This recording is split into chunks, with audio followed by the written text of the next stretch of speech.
Hello friends, in this video I'm going to tell you how you can rotate your video in Canva. Right now as you can see we are into Canva and we have simply selected a blank template.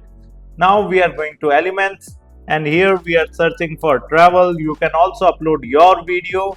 Here I'm going to click on see all in videos section and here we can simply select any video, right? Let me delete it first, again select it. We need to drag and drop this video, right? Okay, now as you can see there is a rotate button available over there, right? We can simply rotate this in any direction. So this is how you can simply rotate your video in Canva. If you like this video, hit the like button and subscribe to our YouTube channel to watch more videos like this. Thank you. If you want to learn digital marketing for free, then subscribe Digital Bikana YouTube channel right now.